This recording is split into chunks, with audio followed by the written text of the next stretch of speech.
I am Katie Plump-Hensley, a program manager with Professional and Continuing Education, also known as PACE.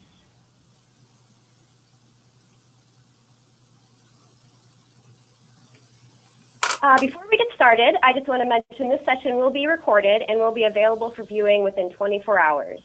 You can expect an email from PACE with a recording link. Feel free to chime in with questions as we go through today's webinar by raising your hand or submitting a question. Oregon State Professional and Continuing Education engages the community through educational opportunities for both personal enrichment and professional development. We offer hundreds of courses and certificate programs open to the public. Many of these offer tangible value through quality programming that address educational, professional, and economic development goals for you or your organization. Partnerships provide amazing opportunities for professional and continuing education that advance careers, foster personal development, and benefit communities of all shapes and sizes. PACE is committed to bringing the best of Oregon State University to people of all ages and industries. And today we are proud to be partnering with the College of Agricultural Sciences and the Department of Food Science Technology to do just that. So our agenda for today, I'm going to introduce Paul Hughes, and he's going to walk us through a brief introduction to distilled spirits.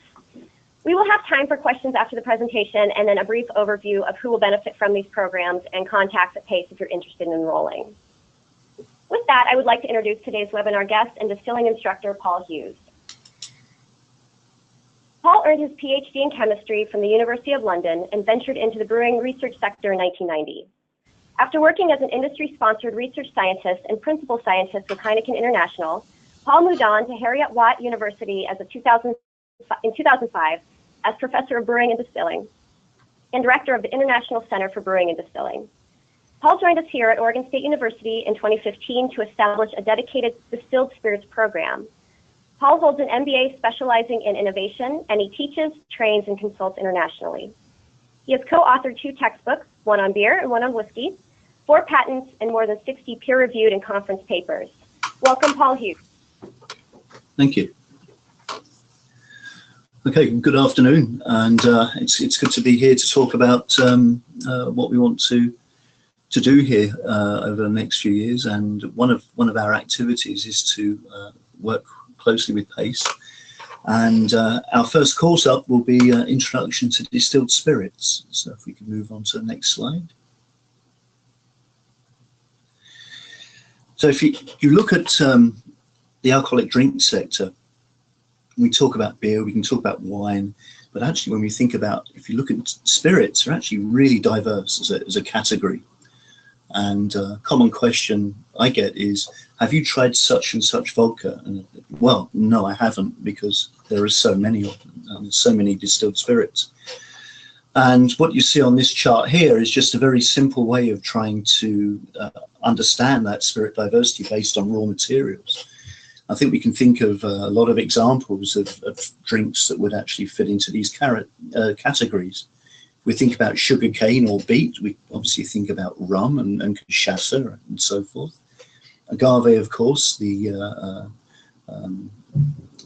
irreplaceable tequila. There's a bit of a problem at the moment with agave supply because we enjoy tequila too much, it seems.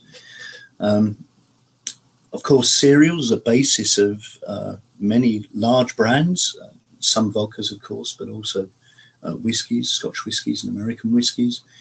We can think of fruits, particularly as base for brandies, and a lot of Eastern European products are based on different fruits as well. Nuts are quite an eclectic raw material for certainly some Asian spirits and as flavor ingredients. And we can't forget tubers, potatoes and cassava in particular, as a basis for creating sugars that can be converted into alcohol.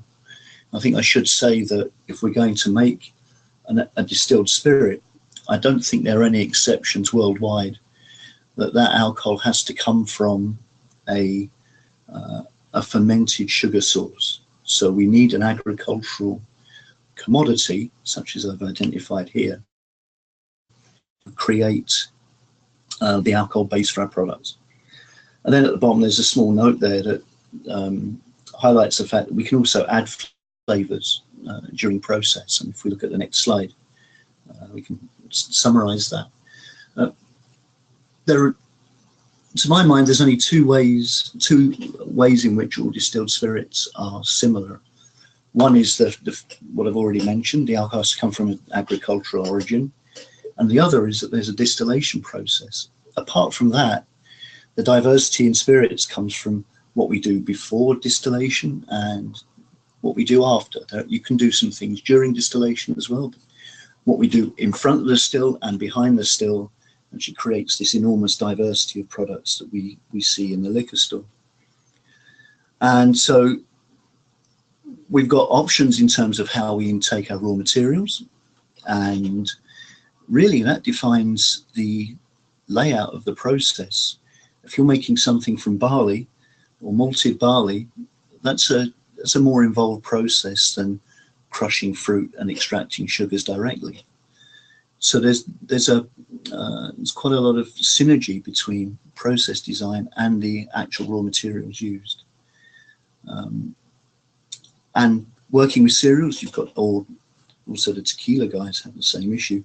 They've got to create something that can be fermented by yeast. As is, they can't be fermented. If you've got simple sugars, we can go straight into fermentation. We've got a fermentable extract straight away. And then we can ferment that with whatever we like in principle. Yeast, bacteria, that can be controlled by adding our own cultures, or, as is still the case in many product categories, there are examples of spontaneous fermentation where we rely on local contamination, if you like, to create the ferment.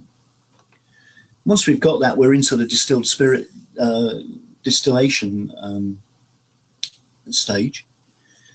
We have our alcohol concentrate that we fermented. We've got to bring that concentration up further. And if we're making whiskey, we simply just distill it, dilute, and put into casks.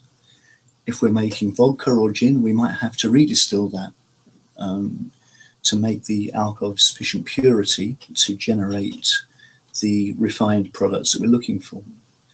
And there's more and more innovation these days. I've just come back from judging a spirits competition. There were 18 cask matured gins, which is a relatively recent category. There's no regulations around it, but they actually do quite well in the in competition. So just an example there of taking something long established in one industry, one sector of the spirits industry, and bringing it into another. But at the end of the day, we have to abide by legislation, our labels, labeling, and so forth. So we've got to finish the product in a good way. We obviously, if we don't want particles in it, we've got to filter those out. If there's we have to hit the alcohol concentration pretty tightly. I understand that the taxman has the 11th commandment, which is "Thou shalt not get away with it."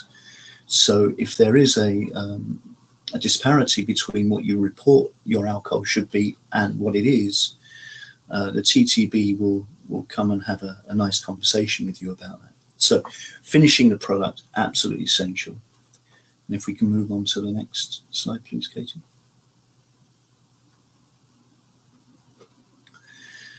Now, distillation is not just for alcohol consumption. It's been used. It's difficult to find when it first began. There are some reliable sources, say at least 700 AD.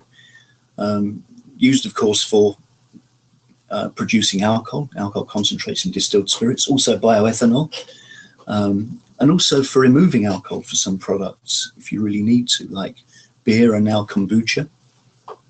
The petrochemical industry, though, have really done a lot of work to refine distillation, but we also see it in other industries as well, so nuclear, perfumery, etc. So very general activity to separate liquids on the basis of their boiling point. If we can move on. And here's just a couple of examples from my time in Scotland. I was there for 10 years, quite different distillery setup. So on the left, we've got a Carl still, it's a German still, pretty high specifications. It's got a small column in there, which I find a little incongruous because it's primarily for gin production. Look how tight that distillation space is, though. You can see the glass. There's that on the left. There's actually a glass window that faces into a bar, and on the right, that's the wall, and that still is about 7 feet tall. And so the setup there is actually very challenging for the distiller. There's a good friend of mine. He's 6'1", and he has to move barrels of alcohol around on a daily basis in there. But they make good gins, and if you've ever come across Edinburgh gin, that's one of the products that's made in there. If we go to the other scale, these are two of the biggest stills in Scotch industry. Glenkinchie, Diageo Distillery, and Scotch whisky is made in a two-step process. So the first step is to distill beer or wash. That's a mere 30,000 litres. And then there's that distiller is then put into a 20,000 litre still and redistilled for something that comes out about 71% alcohol. It's then diluted to 63.5, or actually I think Diageo says 63.4, which is interesting, and left in casks for at least 3 years, more like 7 to 10.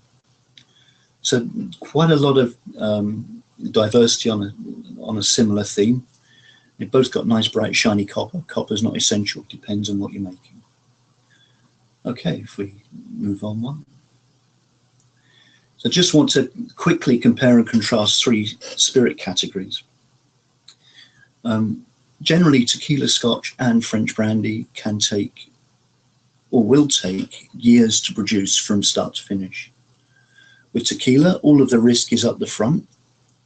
The agave takes at least 7 years, if not longer, to grow and mature. But once you have that plant, you can make silver tequila relatively quickly. And even reposado, which is only a few months, doesn't add a huge amount of time to the process.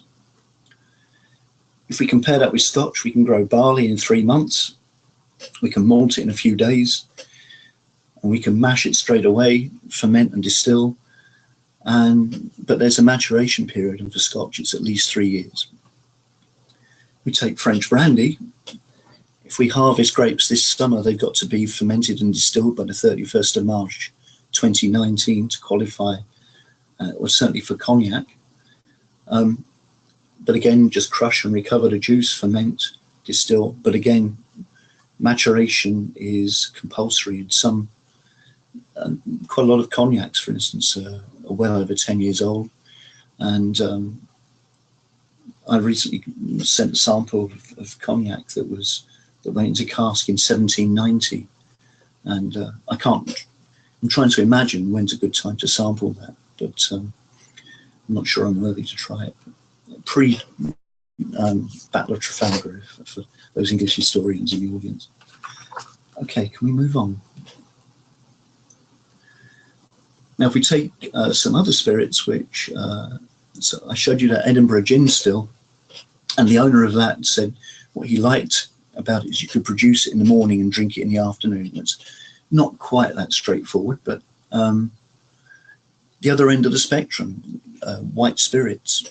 A lot of distillers will buy it, they won't distill their own because of the quality requirements make it quite challenging, and the equipment's more expensive generally, not always. And the attraction, if you look in a liquor store and the sheer number of gins that are available, the attraction, I think, is down to the fact that you can do pretty much anything you want to make a gin. The only requirement is that it's got to be, in America, it's got to be above 40% alcohol and must contain juniper berries, and to the extent where they're detectable on the taste. But after that, you can use pretty much anything. You don't really want to poison anyone, but certainly coriander seeds are used in a vast majority of gins, and in fact Edinburgh gin is more coriander than juniper, which is unusual.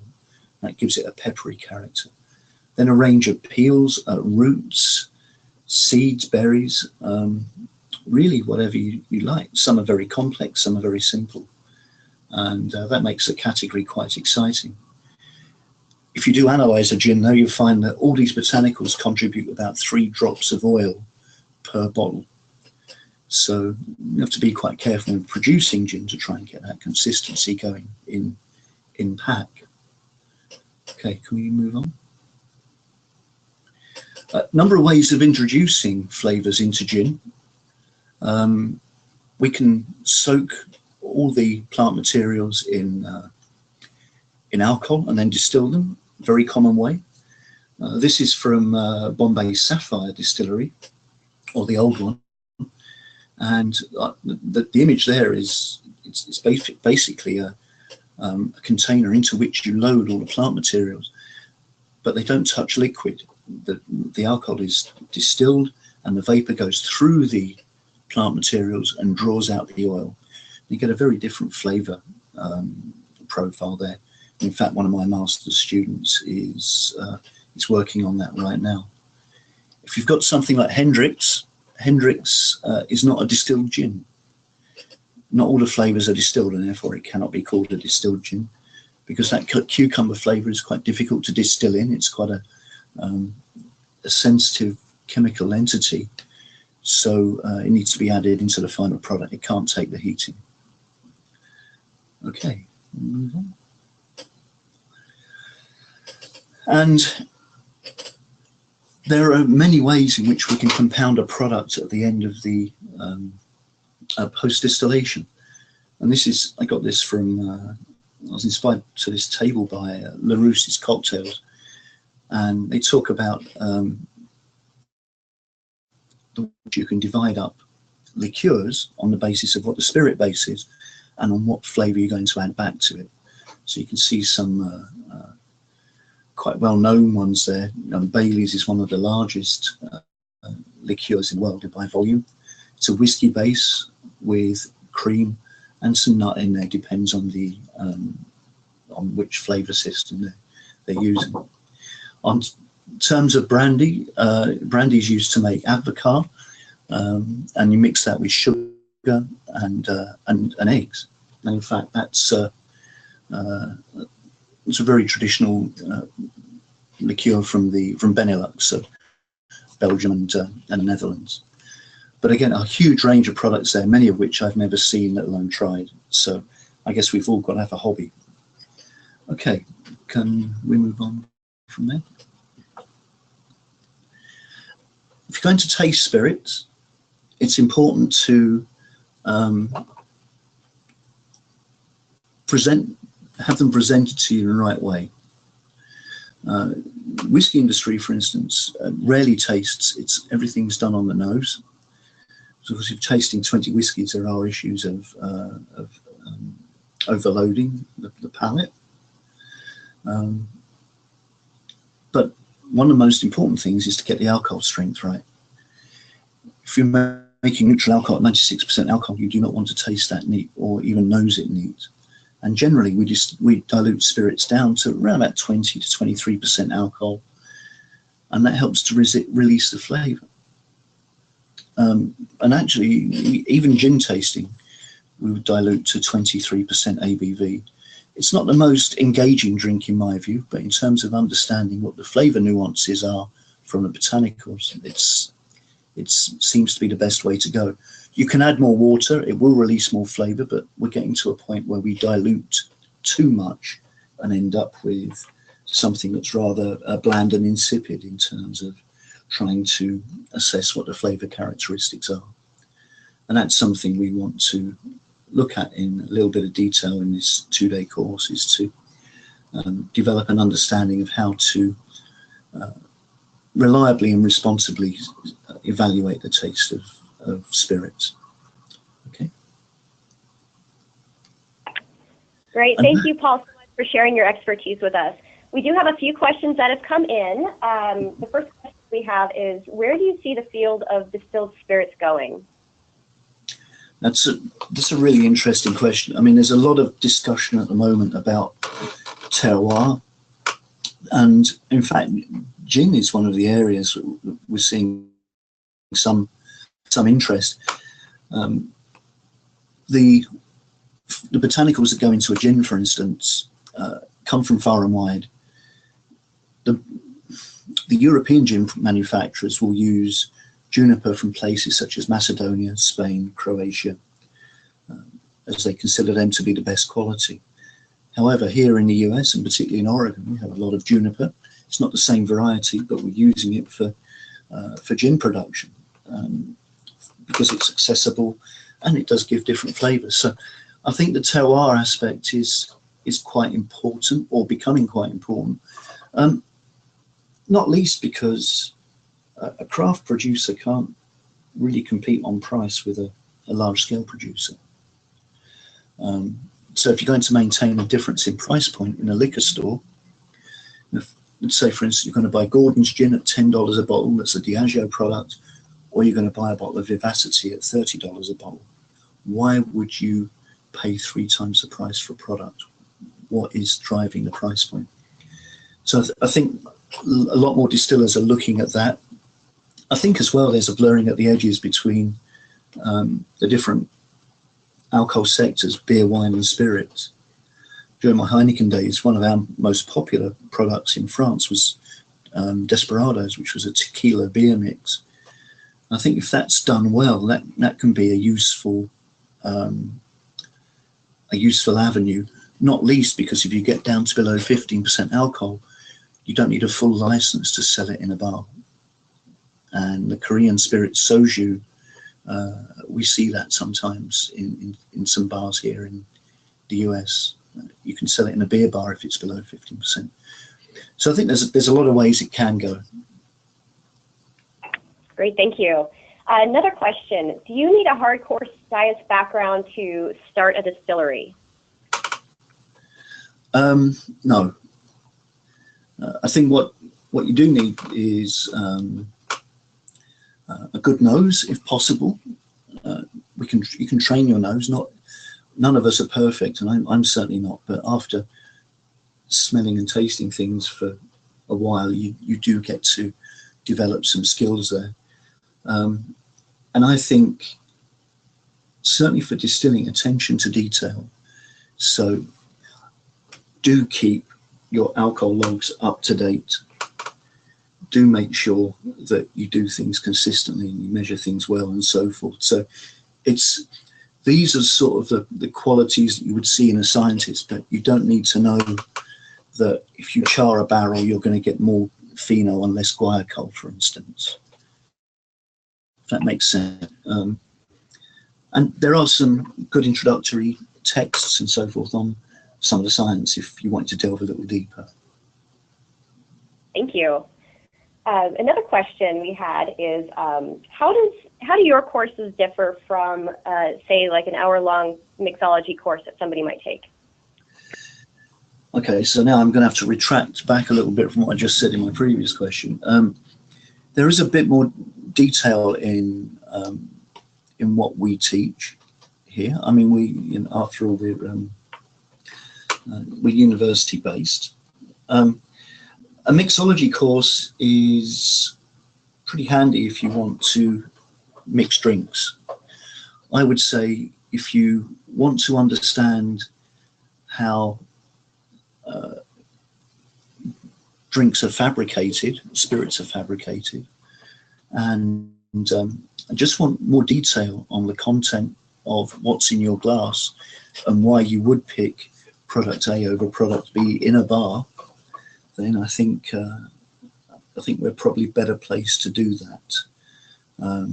So if you go to I did go to a couple of mixology workshops, and one did disappoint me slightly. You started talking about cooling stones, and stones are very poor at cooling your spirit for reasons that we'll talk about in the course. More ice is much better. So I think sometimes it's easy to, in a shorter mixology type course, it's some of the core information might be sort of glossed over a little bit. Although I don't expect you to have materials from us that will be full of chemical structures and long equations, because frankly I don't understand those either. Thank you. We'll tackle one final question. Can you talk about a little bit about how breweries might expand their operations by branching out into making spirits? That's a really good question, actually. I mean, as a rule of thumb, I would say that if you're setting up a whiskey distillery from scratch, 70% of your capital expenditure goes into the brew house side of things, and about 30% into the distillation.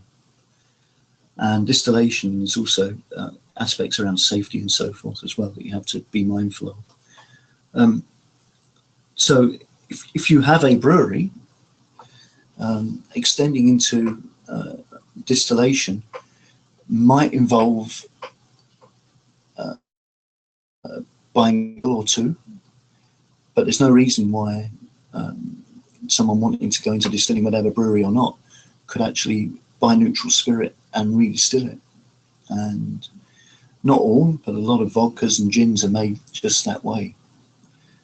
But with a brew house, you do have the opportunity to produce cereal-based spirits. And my understanding is that whiskey is the most popular craft spirit in the US today. So one, that says it's a potentially crowded market, but also that there's a lot of interest in it because no one's going to make a product they don't think they can sell. So I think the only other thing I would say is if you're making the feed to ferment for whiskey, just don't fill up your fermenter, because you don't have the antifoam properties of some of the hop oils, and it can froth over if you're not careful. These are pretty minor details. Thank you, Paul. So Paul has two new courses that are coming up this year. The first is Introduction to Distilled Spirits, which will be held here on the OSU campus in Corvallis, Saturday and Sunday, March 10 and 11. This two-day course will arm students with foundational knowledge on distilled spirits, as well as insight into the diversity of global spirits industry, and I believe a chance to try a variety of products. Is that true, Paul? Sorry, there was some background noise. I didn't catch the last bit. The Introduction to Distilled Spirits, students will have a chance to actually try a variety of products, correct? Yes, absolutely. It's not compulsory by any means, but that leaves all the more for me. So. Great. So this is a great course for anyone who's interested in simply deepening their knowledge, whether you know a little bit or a lot. It's a really great way to build upon that foundation. The second course we have coming up is Distillery Startup Workshop, which is scheduled June 18 through 21, and will also be held here on the Oregon State campus in Corvallis. This 4-day boot camp will really focus on the business of distilling, including select business models and planning methods, the impact of licensing and taxes on cash flow, labeling requirements, new product development, and more. It's perfect for those who are considering starting their own commercial distillery. And both of these courses are a really unique opportunity to learn directly from one of Oregon State's fermentation science experts, so we really hope you'll consider joining us for one this year. So the first course starts on March 10th. If you are interested in registering or want to learn more, we recommend visiting us online. We are at pace.oregonstate.edu. You can also follow the link that's listed here on the slide. We got a lot of great questions today, and unfortunately we couldn't address them all. So I encourage you, if we didn't cover your question, feel free to send me an email, and Paul and I can tackle those questions together and get back to you, and my email is listed there. So again, on behalf of Oregon State's Professional and Continuing Education and Department of Food Science Technology, thank you so much for being here today. Bye-bye.